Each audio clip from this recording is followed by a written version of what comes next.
राधे राधे दोस्तों, आप सभी कैसे हैं? आप सभी को जीतिया व्रत की बहुत बहुत शुभकामनाएं। आज हम आप सभी के लिए जीतिया व्रत से जुड़ी हम जिमुतवाहन भगवान की कथा और दो बहनें सुखिया और दुखिया की कहानी को भी सुनेंगे। तो हमारे साथ वीडियो में बने रहिए और अगर वीडियो अच्छी लगी तो भगवान जिमुतवाहन की जय जरूर लिखें और वीडियो को लाइक भी करके जाएं। हम आगे भी आप सभी के लिए ऐसी ही कथाएं लाते रहेंगे। ऐसा कहा जाता है कि जीतिया व्रत को करने से सभी व्रती महिलाओं की मनोकामना पूर्ण होती है, उनकी संतानों की लंबी आयु और जीवन में सफलता प्राप्त होती है। तो चलिए अब जीतिया व्रत की कथा को शुरू करते हैं। एक समय की बात है, एक नगर में दो बहनें रहा करती थीं। एक का नाम सुखिया था और दूसरी का नाम दुखिया था। दोनों का भाग्य भी उनके नाम जैसा ही था। दुखिया गरीब थी और बहुत दुखी रहती थी। सुखिया अमीर थी और हमेशा सुखी रहती थी। दोनों एक ही गांव में रहती थीं। दुखिया सुखिया के घर के काम करती थी, साफ सफाई करती थी, खाना बनाती थी और जो खाना बच जाता था वह खाना सुखिया दुखिया को दे देती थी। इसी तरह दुखिया का घर चलता था। समय बीतता गया। दोनों को बच्चे थे। सुखिया को 2 पुत्र थे और दुखिया को भी 2 पुत्र थे। जब जीतिया का व्रत आया तो दोनों बहन जीतिया का व्रत रखी थी। दुखिया सुखिया के घर में काम करती थी। व्रत के दिन दुखिया ने सुखिया के घर चावल फटका, उससे जो खुर्दी निकला वह अपने लिए रख ली और साफ चावल सुखिया को दे दिए। फिर साग को चुना, बढ़िया वाला साग सुखिया के लिए रख दिया और जो डंठल था वह अपने लिए रख लिया। अब दुखिया ने सुखिया के घर सारा खाना बना दिया और अपने घर चावल की खुर्दी और साग की डंठल लेकर बनाने के लिए गई। खुर्दी का चावल और साग की डंठल बनाकर वह खाना अपने बच्चों को खिलाई और खुद भी खाई। उसके बाद दुखिया सोने चली गई। आधी रात में एक बूढ़ी औरत उसके घर पर आकर दरवाजा खटखटाती है तो दुखिया पूछती है, कौन है? तब बुढ़िया बोलती है, बेटा हम हैं। दुखिया ने उठकर फटका खोला और पूछती है, अम्मा आपको क्या चाहिए? इतनी रात में आप यहाँ किस लिए आई हो? बुढ़िया माई बोलती है, बेटा मुझे बहुत भूख लगी है, कुछ खाने को दे दो। दुखिया उसे घर के अंदर ले आती है और कहती है, हम लोग बहुत गरीब हैं अम्मा, आज मैंने खुर्दी का चावल और साग की डंठल बनाया था, क्या आप खाओगी? तो बुढ़िया माई कहती हैं, हाँ क्यों नहीं खाऊंगी, हमें बहुत भूख लगी है, हम वही खा लेंगे। दुखिया अंदर जाकर खुर्दी का चावल और साग की डंठल ले आती है और बुढ़िया माई को खाने के लिए दे देती है। बुढ़िया माई खाना खाने के बाद कहती है कि मुझे अच्छे से कुछ दिखाई नहीं देता, इतनी रात में अंधेरे में अपने घर कैसे जाऊंगी? तो दुखिया कहती है, कोई बात नहीं अम्मा, आप यहीं सो जाइए, सुबह अपने घर चले जाना। तो बुढ़िया माई दुखिया के घर में ही सो जाती है। फिर थोड़ी देर बाद उठकर बुढ़िया माई बोलती है, बेटा मुझे दीर्घ शंका लगी है, कहाँ करूं? तो दुखिया कहती है, मेरे घर में बाथरूम नहीं है अम्मा, इसलिए आप उधर कोने में ही कर लीजिए। बुढ़िया माई पूछती है कि बेटा भड़ भड़ करे या छर छर करे? दुखिया नींद में थी तो वह कहती है, माताजी भड़ भड़ कर दो, मैं सुबह साफ कर दूंगी। फिर थोड़ी देर बाद बुढ़िया पूछती है कि बेटा मैं अपने हाथ कहाँ साफ करूं? तो दुखिया कहती है, आप मेरे सर में अपने हाथ को साफ कर लीजिए। जब सुबह होती है तो दुखिया को यह सब सपने के जैसा लगता है कि सोते समय मुझे कोई सपना आया होगा। वह ज्यादा कुछ नहीं सोचती और नदी में नहाने के लिए चली जाती है। जब वह नदी में नहाती है और अपने बाल धोती है तो उसके बालों से होते हुए पानी बहता है। वह सोने का पानी होता है। आसपास की सभी महिलाएं यह देखकर चकित हो जाती हैं और कहती हैं कि तुम्हारे बालों से तो सोने का पानी गिर रहा है, क्या बात है। फिर उसे रात की सारी बात याद आती है। वह दौड़कर अपने घर की ओर भागती है और यह सोचकर कि उसका घर दीर्घ शंका से गंदा हुआ होगा, पहले उसको साफ करना होगा। जब वह अपने घर में जाती है तो देखती है कि घर के हर कोने में ढेर सारा सोना बिखरा पड़ा है। यह सब देखकर दुखिया बहुत खुश हो जाती है और सोचती है कि ये सब तो जीतमान बाबा की कृपा है, यानी जिमुतवाहन भगवान की ही कृपा है। यह सब जो माता का रूप धारण करके मेरे घर आई और मुझे इतना आशीर्वाद दिया।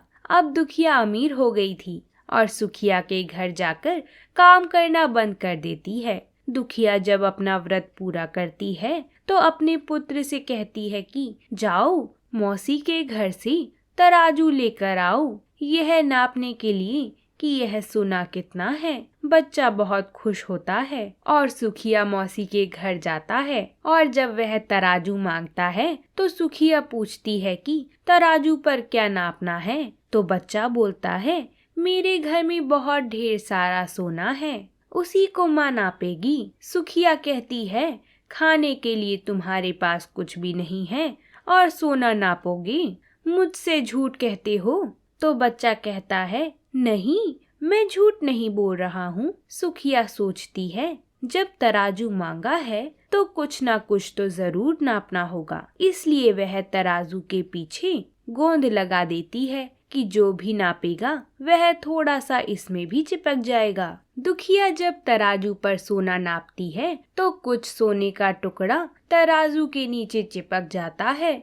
जब बच्चा तराजू लौटाने जाता है तो सुखिया उसको उल्टा पुल्टा कर देखती है तो उसे तराजू में सोना लगा हुआ मिलता है। सुखिया सोचती है कि उसके घर में जरूर कहीं से सोना आया होगा, इसलिए वह कई दिन से काम पर भी नहीं आ रही है। सुखिया उसके घर जाकर देखती है कि यह सोना कहाँ से आया है। जब सुखिया दुखिया के पास जाकर पूछती है कि तुम्हारे पास कहाँ से इतना सोना आया कि तुमने तराजू मंगाई नापने के लिए। दुखिया उस रात की सारी कहानी अपनी बहन सुखिया को बता देती है। दुखिया का मन एकदम सच्चा था, इसलिए वह सब कुछ बता देती है। लेकिन सुखिया के मन में लालच आने लगा कि दुखिया के पास हमसे भी ज्यादा धन आ गया है। अब अगले जितिया में मैं भी खुर्दी का चावल और साग का डंठल बनाऊंगी। फिर अगले साल जितिया का व्रत दोनों बहनों ने रखा। सुखिया के पास हर तरह के सुख थे और धन भी था, फिर भी वह जितिया के दिन चावल फटक कर साफ चावल फेंक देती है और खुर्दी अपने पास रख लेती है। साग को तोड़कर पत्तियां फेंक देती है और डंठल अपने पास रख लेती है और वही बनाती है। खा पीकर पूजा पाठ करके सोने चली जाती है। फिर आधी रात में उसके घर में भी एक बुढ़िया माई आती हैं और दरवाजा खटखटाती हैं। सुखिया उसका इंतजार कर ही रही होती है। वह तुरंत दरवाजा खोलकर बुढ़िया माई को अपने घर अंदर ले आती है। बुढ़िया माई बोलती है कि मुझे बहुत भूख लगी है, कुछ खाने को दे दो। तो सुखिया कहती है मैंने खुर्दी का चावल और डंठल का साग बनाया है। बुढ़िया माई बोलती है कोई बात नहीं बेटा, मैं खा लूंगी। तो सुखिया परोस देती है। वह खाना खाने के लिए और सोने के लिए चली जाती है। बुढ़िया माई बोलती है मैं घर नहीं जा सकती, मुझे दिखाई नहीं देता। तो सुखिया कहती है कोई बात नहीं अम्मा, आप यहीं सो जाइए। थोड़ी देर बाद बुढ़िया माई फिर बोलती है कि मुझे दीर्घ शंका लगी है, कहाँ करूं? तो सुखिया कहती है वही कोने में कर लीजिए। फिर थोड़ी देर बाद बुढ़िया पूछती है कि भड़ भड़ करें या छर छर करें। इस समय सुखिया को याद नहीं आता कि दुखिया ने क्या बोला था। तो सुखिया बोलती है माँ छर छर कर दीजिए। फिर बुढ़िया माई पूछती है कि बेटा मैं अपने हाथ कहाँ साफ करूं? सुखिया कहती है मेरे सर में साफ कर लीजिए। बुढ़िया माई अपने हाथ सुखिया के सर में साफ कर लेती है। जब सुखिया सुबह उठती है तो उसका पूरा घर गंदगी से भरा पड़ा होता है और उसके बाल में भी बहुत गंदगी लगी होती है। यह सब देखकर सुखिया बहुत दुखी हो जाती है और उसे बहुत गुस्सा भी आता है। वह अपनी बहन दुखिया को बुलाती है और उसको गुस्सा करती है कि तुमने हमसे झूठ कहा था और मेरा पूरा घर गंदा करवा दिया। तो दुखिया पूछती है कि तुमने क्या कहा था, भड़ भड़ या छर छर? तो सुखिया कहती है मैं तो छर छर बोली। तो दुखिया कहती है यही पर तो तुमने गलती कर दी और तुम्हारे पास तो सब कुछ था, किसी चीज की कमी भी नहीं थी, फिर भी तुमने लालच किया। मेरे पास तो कुछ भी नहीं था, तुम्हारे पास तो सब कुछ था। तुम्हारे घर जीतमन बाबा भेष बदल कर आए थे, लेकिन फिर भी तुमने उन्हें अच्छा खाना नहीं परोसा। मेरे पास तो कुछ भी नहीं था, इसलिए मैंने उन्हें खुर्दी का चावल और साग का डंठल परोसा था। तुमने अपने घर आए भगवान का अपमान किया। सब कुछ रहते हुए भी तुमने साग और भात खिलाया। तुम्हारे पास सब कुछ होते हुए भी तुम्हें लालच नहीं करना चाहिए था, इसलिए तुम्हारे साथ ऐसा बुरा हुआ। हे जिमुतवाहन भगवान, जैसा आपने दुखिया के साथ किया ऐसा ही सबके लिए करना। सुखिया के मन में जैसा लालच आया ऐसा किसी के मन में लालच न लाना। दुखिया के घर जैसे जैसे आपने दुखिया का घर धन धान्य और सुख समृद्धि से भरा, उसी प्रकार इस व्रत को करने वाली और इस कथा को पढ़ने सुनने और हुंकार भरने वाली सभी के घर भरना। बोलिए जिमुतवाहन भगवान की जय। अब हम जितिया व्रत की दूसरी कथा को सुनते हैं। प्राचीन समय में गंधर्वों के राजा राजकुमार का नाम जिमुतवाहन था। वह बड़े उदार थे और परोपकारी थे। जिमुतवाहन के पिता ने बुढ़ापे में वानप्रस्थ आश्रम में जाते समय इनको राज्य सिंहासन पर बैठा दिया था, लेकिन उनका मन राजपाट में नहीं लगता था। वह राज्य का प्रभार छोड़कर अपने वृद्ध पिता की सेवा करने के लिए जंगल की ओर निकल पड़े थे। वहीं पर उनका माल्यवती नामक राज्य कन्या से विवाह हो गया था। एक दिन जब वह वन में भ्रमण करते हुए जिमुतवाहन काफी आगे चले गए, तब उन्हें एक वृद्ध अम्मा रोती हुई दिखाई दी। इनके पूछने पर अम्मा ने रोते हुए बताया, मैं नागवंशी स्त्री हूँ और मुझे एक ही पुत्र है। पक्षीराज गरुण के समक्ष नागों ने उन्हें प्रतिदिन भक्षण हेतु एक नाग सौंपने की प्रतिज्ञा की हुई है। आज मेरे पुत्र शंखचूड़ की बलि का दिन है। जिमुतवाहन ने अम्मा को आश्वस्त करते हुए कहा, डरो मत अम्मा, मैं तुम्हारे पुत्र के प्राणों की रक्षा करूंगा। आज उसके बदले में मैं स्वयं अपने आप को उसके लाल कपड़े में ढककर वध्यशिला पर लेटूंगा। इतना कहकर जिमुतवाहन ने शंखचूड़ के हाथ से लाल कपड़ा ले लिया और वह उसे लपेटकर खुद को बलि देने के लिए चुनी हुई वध्यशिला पर लेट गए। नियत समय पर गरुण बड़े वेग से आए और वह लाल कपड़े में ढके जिमुतवाहन को पंजे में दबोच कर पहाड़ के शिखर पर जाकर बैठ गए। अपने चंगुल में गिरफ्तार प्राणी की आंखों में आंसू और मुंह में आह निकलता ना देखकर गरुड़ जी बड़े आश्चर्य में पड़ गए और उन्होंने जिमुतवाहन से उनका परिचय पूछा। जिमुतवाहन ने सारा किस्सा सुनाया। गरुड़ जी उनकी बहादुरी और दूसरे की प्राण रक्षा करने में स्वयं का बलिदान देने की हिम्मत से बहुत प्रभावित हुए। प्रसन्न होकर गरुड़ जी ने उनको जीवन दान दे दिया तथा नागों की बलि ना लेने का वरदान भी दे दिया। इस प्रकार जिमुतवाहन के अदम्य साहस से नाग जाति की रक्षा हुई और तब से पुत्र की सुरक्षा हेतु जिमुतवाहन भगवान की पूजा की प्रथा शुरू हो गई। अश्विन मास के कृष्ण अष्टमी के प्रदोष काल में पुत्रवती महिलाएं जिमुतवाहन की पूजा करती हैं। कैलाश पर्वत पर भगवान शंकर माता पार्वती को कथा सुनाते हुए कहते हैं कि अश्विन मास के कृष्ण अष्टमी के दिन उपवास रखकर जो भी स्त्रियां साया प्रदोष काल में जिमुतवाहन की पूजा करते हैं तथा कथा सुनने के बाद आचार्य को दक्षिणा देती हैं, वह पुत्रों का पूर्ण सुख प्राप्त करती हैं। व्रत का पारण दूसरे दिन अष्टमी तिथि की समाप्ति के पश्चात किया जाता है, नवमी तिथि को। यह व्रत अपने नाम के अनुरूप फल देने वाला है। बोलिए भगवान जिमुतवाहन की जय। अब हम जितिया व्रत की तीसरी कथा को शुरू करेंगे, तो बोलिए जिमुतवाहन भगवान की जय। एक समय नर्मदा नदी के पास एक कंचनबटी नाम का नगर था। वहाँ के राजा का नाम मलाई केतु था। उसी नर्मदा नदी के पश्चिम, जिसमें एक विशाल पेड़ पर चील रहती थी और उसी पेड़ के नीचे एक सियारिन भी रहती थी। चील और सियारिन दोनों ही पक्की सहेलियां थीं। कुछ महिलाओं को जितिया व्रत करते देख चील और सियारिन ने भी वह व्रत करने का संकल्प ले लिया और दोनों ही भगवान श्री जिमुतवाहन की पूजा और व्रत करने का प्रण ले लिया। जिस दिन दोनों को व्रत रखना था, ठीक उसी दिन शहर के एक बड़े व्यापारी की मृत्यु हो गई थी और उनका देह संस्कार वहीं मरुस्थल पर हुआ।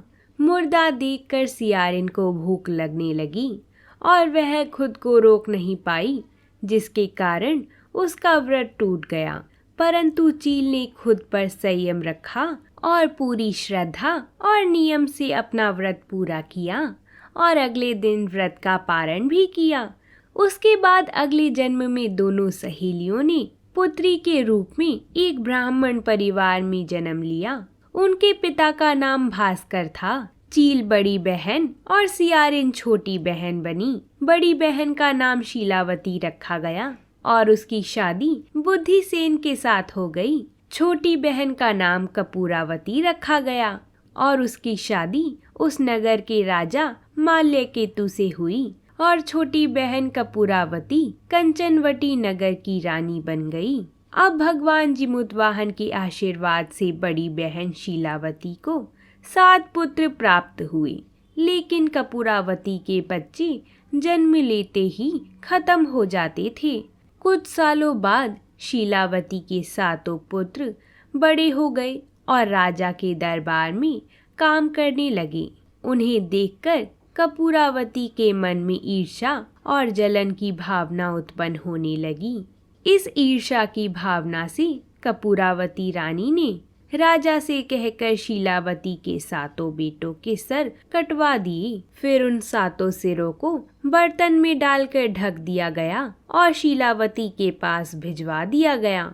यह सब देखकर भगवान जिमुतवाहन ने मिट्टी की सहायता से 7 भाइयों के सर बनाए और सभी सिरों को धड़ से जोड़कर उन पर अमृत छिड़का दिया, जिसके कारण वे 7 भाई फिर से जिंदा हो गए और घर लौट आए। रानी ने जो कटे सिर भिजवाए थे वह सब फूल बन गए।